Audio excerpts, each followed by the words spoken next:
W8VPV. Repeater.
Merry Christmas.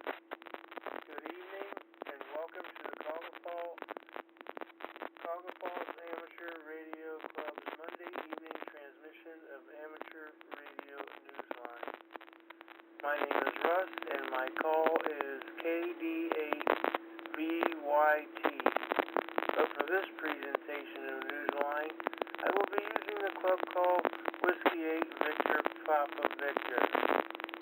Without further ado, this is Amateur Radio Newsline.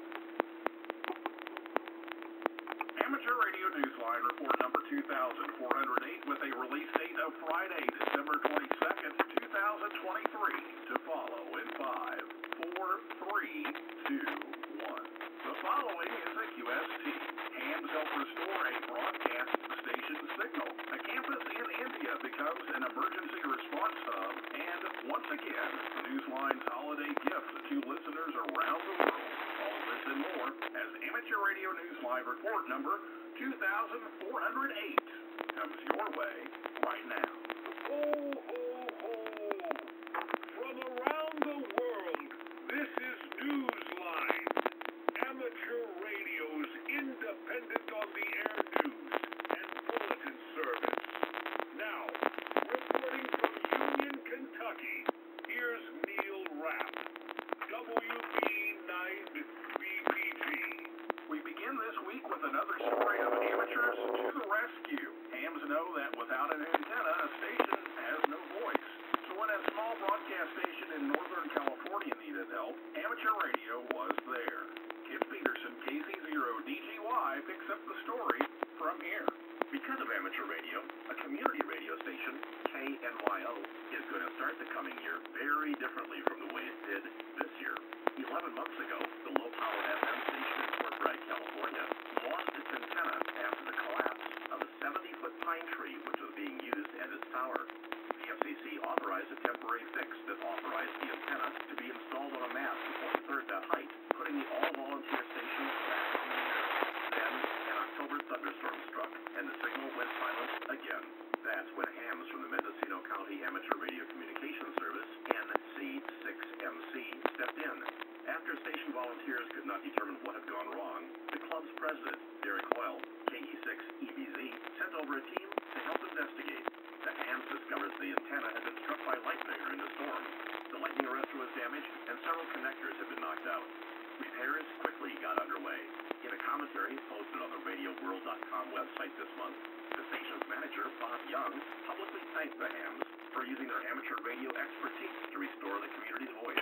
Bob wrote, quote, "The KNYO Fort Bragg antenna saga serves as a testament of the power of community and the generosity of individuals who come together in times of need," end quote. Hopefully, 2024 will begin with a smoother operation and better weather for station KNYO. If not, amateur radio is standing by. This is Kent Peterson, KC0DGY.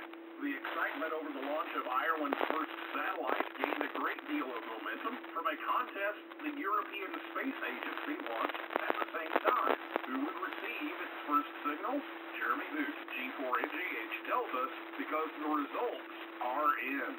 Hams from around the world responded enthusiastically to an invitation from the European Space Agency to be the first to receive radio signals from AirSat-1 after its launch on the 1st of December. The Educational Irish Research Satellite, including unit QSAT from University College Dublin, is a ham radio satellite and educational satellite that took to the sky from the California launch pad on the 1st of December. The ESA announced the winners from each continent. There were no entries from Africa. Winners were the first to send in confirmed signals. The ESA said it would send a QSL card and a small prize to each of the winning amateurs. All others who sent in confirmed reports will receive QSL cards as well. This is Jeremy Boot, G4NJH. For a list of the winners and to learn more about Ireland's first satellite, see the link in the text version of this week's Newsline report at arnewsline.org.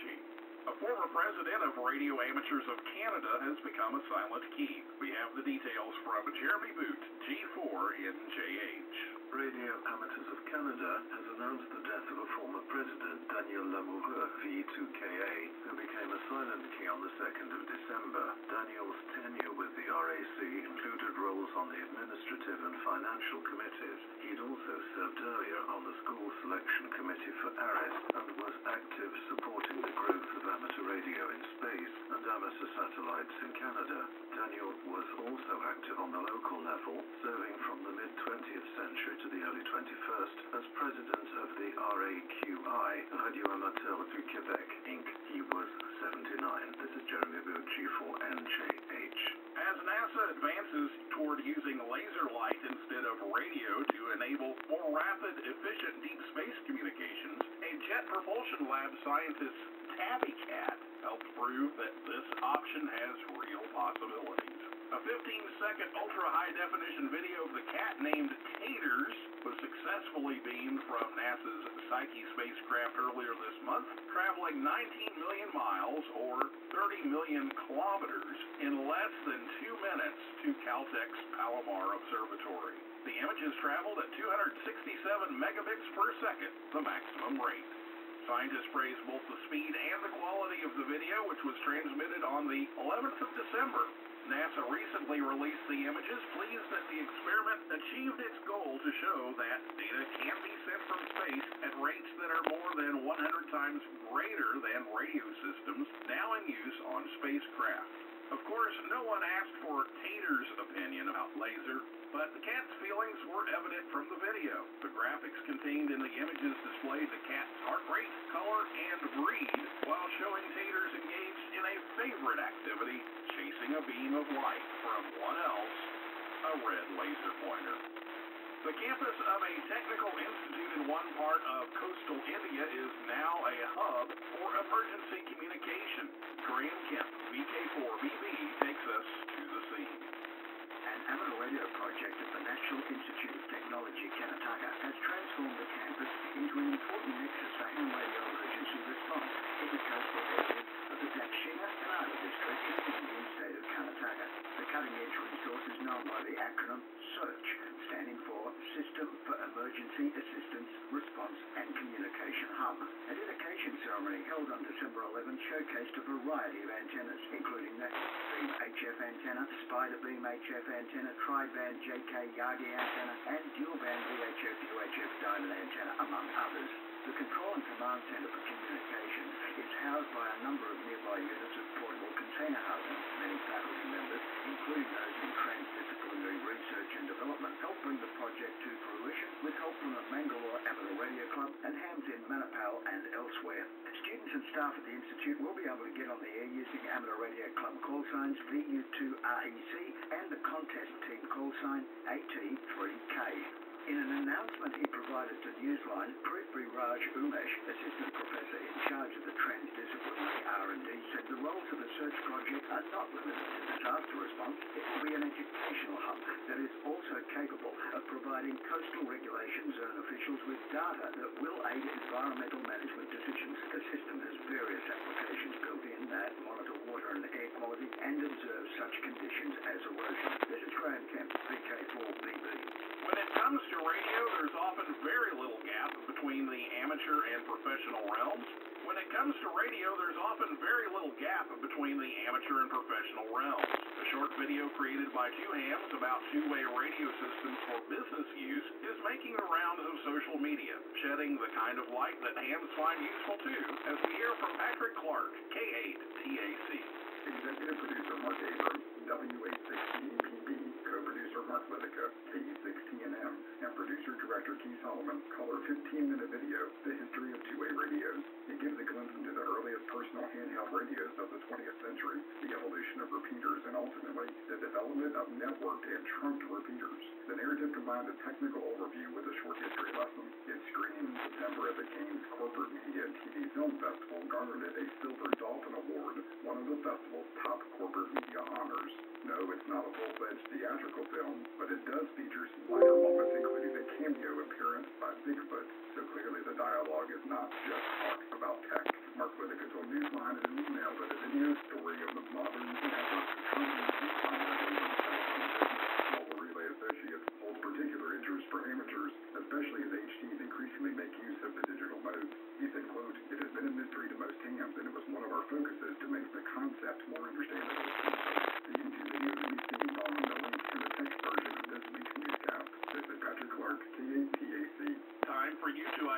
your station. We are the Amateur Radio Newsline, heard on bulletin stations around the world, including the AH6LE repeater in Beaver Creek and Wilsonville, Oregon, on Sundays at 6 p.m. local time.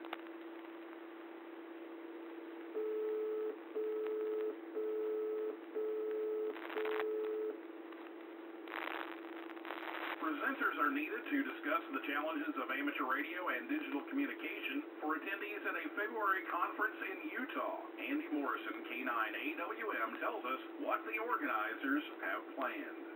The Utah Digital Communications Conference unites amateur radio operators and the world of makers with an eye towards exploring the latest in cutting-edge technology. Organizers are looking for presentations to be made on any number of topics, including the use of digital modes in emergency situations and the various roles a do-it-yourselfer can take on. The topics can be geared to beginners as well as those who are more advanced in digital technology. The conference is happening in Sandy, Utah on the 3rd of February. Activities will include fox hunting and operating from a get-on-the-air station that uses DMR and FT8. If you wish to present on a related topic, visit the conference website to find more details.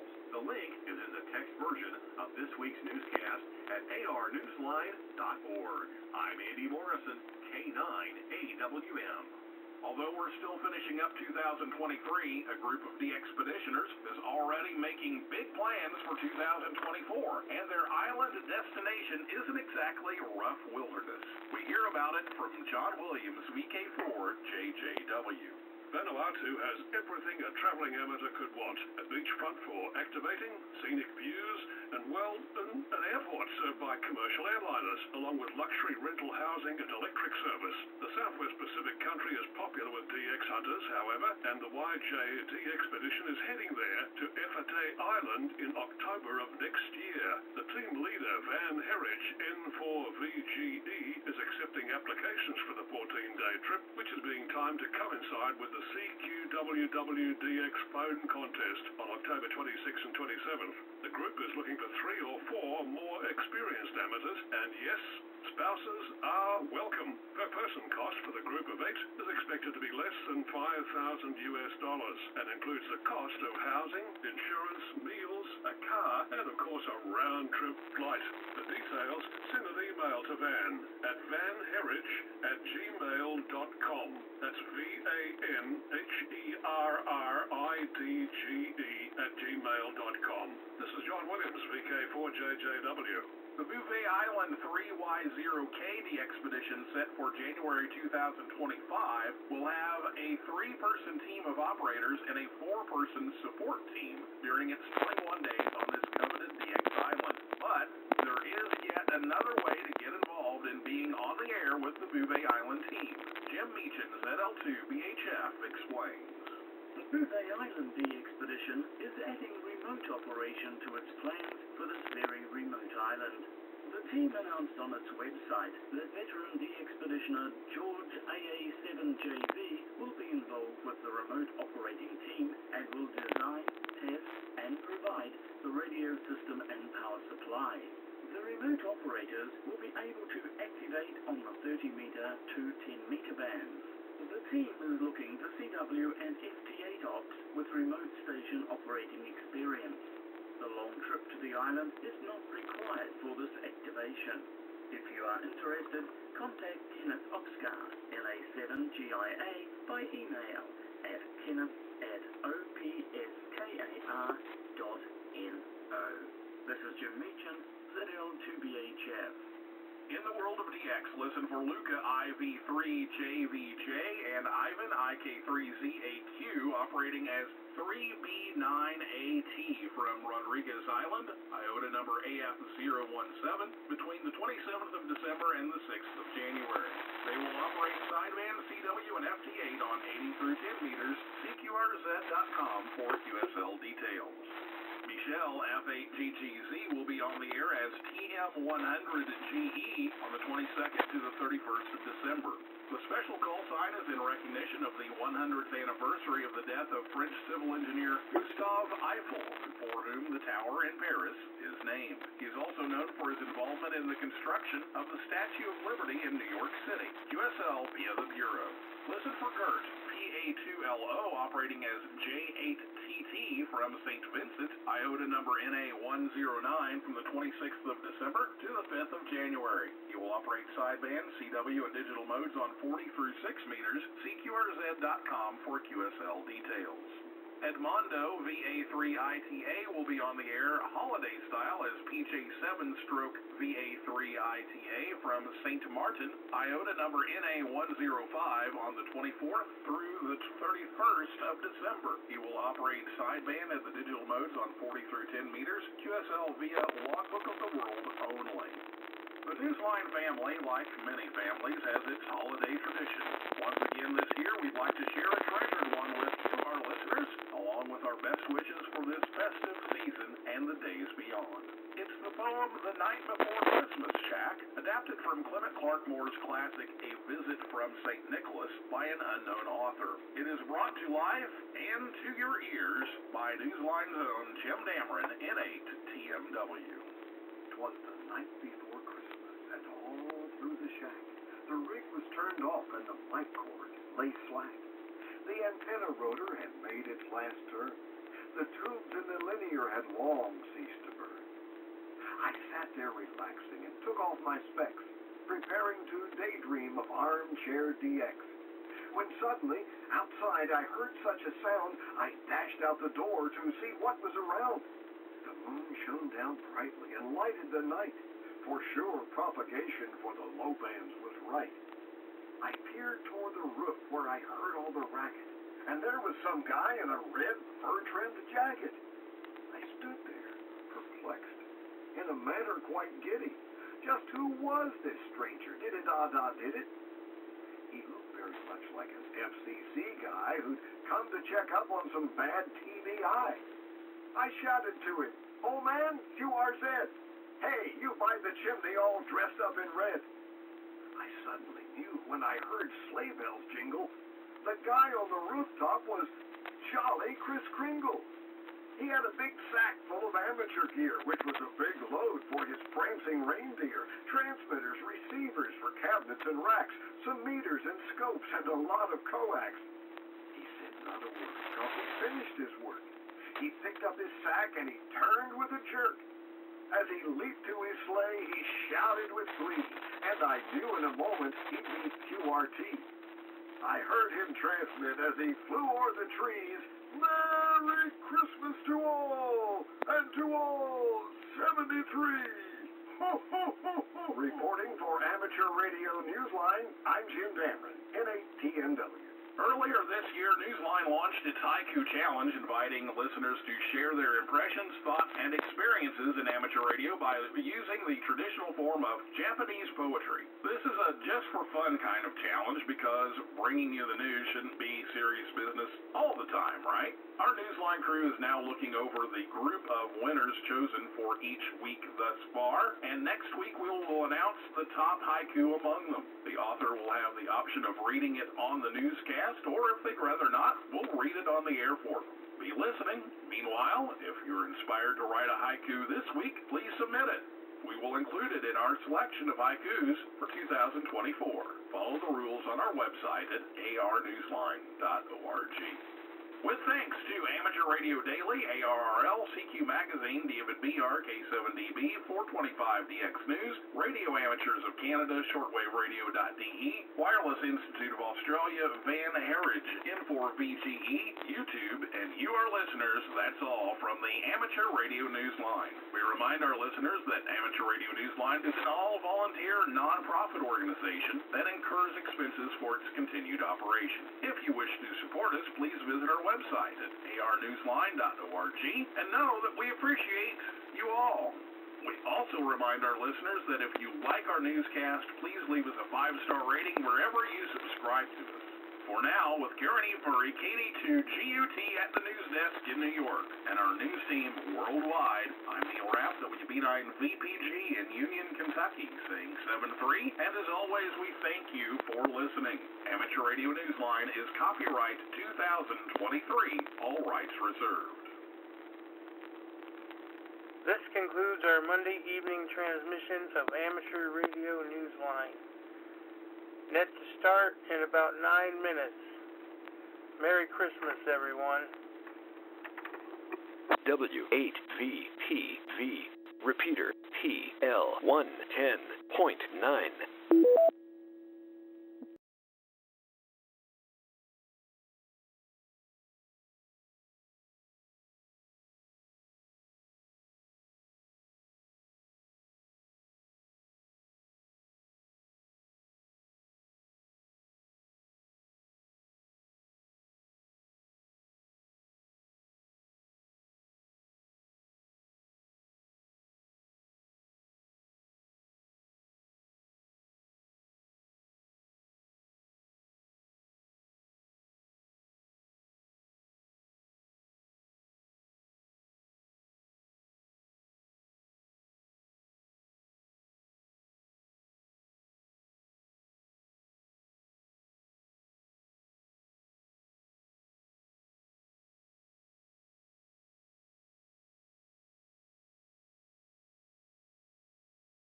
W8VPV. Repeater.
W8VPV. Repeater.